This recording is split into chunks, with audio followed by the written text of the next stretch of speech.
¿Cómo están todo el mundo? Ha sido tremendo este evento. ¿Cómo lo han pasado? Qué bien, qué bien. Bueno, Mateo y yo nada más queríamos venir acá a conversar con ustedes un poco y a lo mejor a tener, si quieren hacer preguntas también, yo creo que sería una oportunidad de poder conversar un poco en qué han aprendido aquí hoy, qué quieren que sea el mensaje que llevamos nosotros a los Estados Unidos. ¿Alguna preguntita o algún comentario?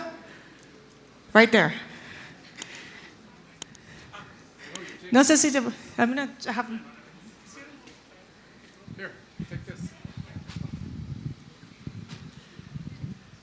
Quisiéramos que realmente tenga éxito el partido que está iniciando Eduardo hoy. Es algo que es súper importante porque no hay ninguna alternativa real para enfrentar a los zurdos, para ser bien cándido, ni en México ni en el continente. Como tuve brevemente la oportunidad de hablar con Mercedes esta mañana, pienso también que es importantísimo apoyar a Milei en Argentina, porque si lo que Milei está haciendo en Argentina no tiene éxito, o peor aún fracasa, va a ser extremadamente difícil ganarles a los zurdos en cualquier país, incluyendo México.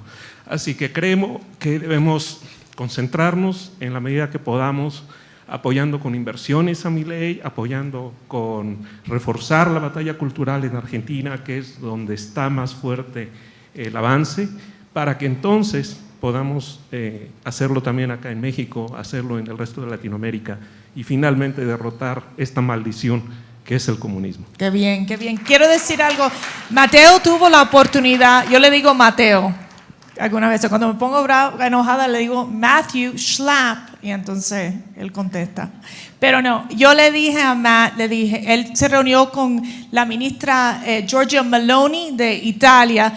Matt, what was the message that Meloni told you when you met with her in Italy? I mean, the message from Giorgia Meloni, and Eduardo had an important meeting with her, is, you know, in Europe they have only a couple of leaders, right, who are willing to be bold and stand up. And but only a couple of leaders can make a huge difference. And you saw that the Conservatives had great victories in the European Parliament because of that. So it's really important that a couple of courageous people stand up. Yeah. It's true here in Mexico as well. And then that encourages other people to have that courage. So it's just that one or two people, one or two voices, and that's what she really needs more of in Europe. No, y algo importante también que nosotros el día que hubo ese atentado de que trataron de asesinar al presidente Trump, un momento que no hemos visto en nuestro país en décadas, y de verdad que cambió al presidente Trump, lo vimos como conectado a Dios y sabiendo que Dios estaba a su lado y que fue un milagro que él está vivo en este momento. I was telling them about the assassination attempt on Trump. What was your impression? How do you think that has changed the president? Well, first of all, I would just say that you couldn't watch the video of the assassination attempt and not believe in God's hand in people's lives, right? Because he turned his head right at the perfect time to avoid most of the damage of the bullet. My impression immediately was that President Trump is so smart and so intuitive that he'd figure that out immediately. And I think his public comments about his belief in God since then have been really, really heartfelt. And how has it changed him? I don't know. I always say he's like a lion. He's, you know, if he has a sentimentality to him, he doesn't wear it on his sleeve. It's not a very apparent thing, but from my perception, I think it's changed him even for the better, which is a good thing. You've seen Eduardo Bolsonaro, Jose Antonio Cas, here Eduardo Verostegui, all taking these leads on these conservative movements across the globe, really, these freedom movements. How are we going to be able to get it to that next level? ¿Cómo podemos entonces poder seguir uniendo este movimiento conservador? Well, you know, America was founded by a couple of people who just said, we're going to break away from the king. And it was an audacious, crazy idea that, you know, people armed with muskets would beat the great British Navy and the great British Army, but it happened. So once again, history tells us over and over again, it's a small percentage of people that can make a difference. But Mercy, you know this with your Cuban family's experience. A very small percentage in America is trying to destroy America. All these communist coups and revolutions, it's a tiny percentage. Sometimes they say 7% or 9% that then find their voice, and their voice is loud, and their voice seems bigger than their numbers, and then people lack courage, and they go along. And if you go back to the Georgia Maloney example, the biggest problem we have in the world is we're spending so much money, and we're in so much debt, that the debt holders, and usually those are big global institutions and the big billionaires, once you're in debt to a certain point, what can you do if your debtor tells you not to do it, right? So this is true in our own lives, and this is true for these countries. So one of America's biggest weaknesses, and I know you're going to talk to Rick Grinnell, but from a foreign policy standpoint, America is weaker when she relies on investors in the government of China and other places to pay her bills for her and to give her credit. So that's one of the things we have to turn around under a Trump presidency. Y nosotros lo que estamos tratando de hacer con CPAC, como con CPAC México, es llevar este mensaje a la diáspora, a los mexicanos que están en los Estados Unidos, diciendo nosotros, tú no puedes, a lo mejor no eres republicana ni demócrata, pero al mismo tiempo eres parte de nuestra familia de CPAC. ¿Por qué? Porque nosotros representamos los valores de familia, de patria, y hacer lo que podemos hacer para asegurar que el gobierno no te controla su vida. Eso yo creo que es algo que nosotros estamos muy enfocados en CPAC, especialmente para estas elecciones en los estados cruciales para que gane el presidente Trump. Yes. So I just wanted to add, ¿alguien más que quiere decir un comentario en lo que nosotros podemos hacer en CPAC para poder seguir este movimiento, crecer este movimiento?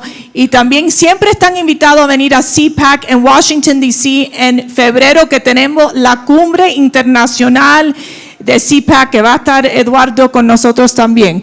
Acá. Do they have a mic? I'll take yours. Thanks. I'll ask my question in English so I can practice my favorite my English a little bit. Since you know Mr. Trump personally, when President Trump inevitably wins his re-election, how will his relationship be with Mexico, both culturally, socially, economically, and politically, especially on Eduardo's new path to create a political party? And that's my question. Let me try. My view is that President Trump has a high regard for the people of Mexico. Matter of fact, he even worked well with your socialist president and said nice things publicly about him. President Trump is someone who wants to do business and get down to an agreement. And he can work with almost everybody. And despite what the media in America says, no es loco. No es loco.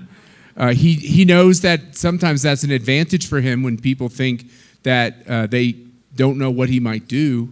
But and I will just say this for the Mexican Americans and for the people who come from other countries in this region who are in America, there's a great shift that's going on because the Democratic Party feels like they own the Latino vote, the Hispanic vote. They treat them with disregard as they do the black vote. It's almost like, be quiet and stay in your place. And President Trump has a totally different approach where he wants to respect their faith. The Democratic Party doesn't respect their faith anymore. He doesn't want to push the transgender agenda on their children. He wants them to be able to raise their children. He has a respect for life. And he understands as the father of 5 kids that families are important. And I'm just going to say this, that it's beautiful to see the Trump family, and it was beautiful to see his grandchild speak at the convention. And I'll leave it there because I don't want to comment on the Tim Walz or the Kamala Harris families. Quiero decir un cuento que pasó, algo que pasó en la Casa Blanca, que el presidente, yo estuve ahí en ese momento donde cuando el presidente le pidió seguridad adicional del presidente Obrador, y el presidente Obrador le dijo que no. Entonces, ¿qué hizo el presidente? Le dijo: nosotros vamos a ponerle tarifas a México porque yo necesito esta seguridad, estos oficiales, más seguridad en la frontera. Y en eso vinieron los funcionarios mexicanos a la Casa Blanca, corriendo a la Casa Blanca diciendo: ¿qué tenemos que hacer? Y en ese momento tuvieron una conversación muy productiva, y el presidente Obrador sí pudo dar más seguridad en la frontera, que ayudó muchísimo en ese momento. Eso explica que el presidente Trump quiere negociar, él quiere buscar soluciones, y al mismo tiempo yo creo que fue algo bien importante como decir que él quiere trabajar con el que seas el líder que está en la posición política de estas diferentes naciones, sabiendo que en México una de sus prioridades fue the USMCA, y poder tener esas negociaciones que han beneficiado a México y a los Estados Unidos también. One more here? Okay, one more question, one more response. Yeah, you have to, we keep like transferring mics over. Bueno, mi nombre es Jorge Luis Vargas. Los Estados Unidos pues tiene fama de ser un país muy demócrata, por lo menos comparado con lo que es Latinoamérica, ¿verdad?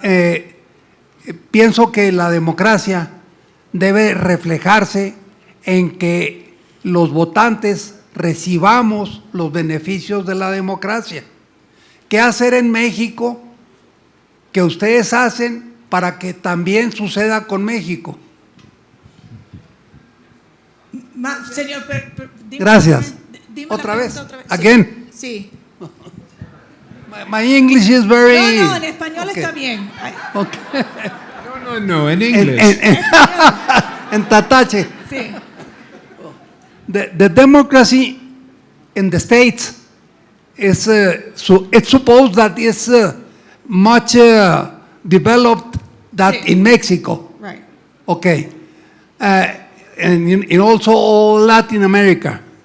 But I think that the democracy has to respond to the people Yeah. with benefits. Sí. What do you do in the States?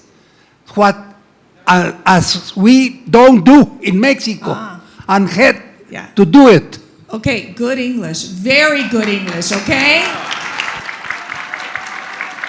Mira, yo te digo algo, yo pienso que hay una crisis de la democracia en los Estados Unidos en este momento. Estamos viendo algo que no hemos visto nunca en nuestras vidas. We've never seen where we are right now in the U.S. Los demócratas están diciendo que el presidente Trump es una amenaza a la democracia, pero ellos, los demócratas, son los que están destruyendo la democracia, causando opresión a lo que son sus oponentes políticos, y ha sido algo que no hemos visto en nuestra vida. Es algo que, mira, al final, para nosotros en CPAC, sabemos que ellos siempre están tratando de atacarnos a nosotros, a nuestra familia, pero aquí hay que luchar, hay que hablar, hay que decir la verdad, y no nos vamos a callarnos, porque yo creo que es bien importante tener una voz en este debate, porque nosotros no vamos a permitir que nuestros derechos sean terminados, que nos traten de quitar nuestros derechos fundamentales de los Estados Unidos. En este momento nosotros todos tenemos que aprender de la democracia, y eso incluye que aunque tenemos nuestras libertades en los Estados Unidos, están en peligro en este momento. Gracias, Señor. I love America. I love my country, but pray for America, because we are in a very dangerous place. There are parts of of America where we no longer have the Constitution that used to govern us, where people with our values are treated terribly in court, like you saw with Donald Trump. So we're not in a position right now, America isn't, to lecture any country on the state of their democracy. And unfortunately, the Democrats in America say they want to save democracy, and they're saving democracy by using fascism to destroy the political careers of people like Robert F. Kennedy Jr. and others, anybody who gets in their way, and we see what they're doing to President Trump. So maybe we should go to Mexico and learn something from you. Thank you, everyone.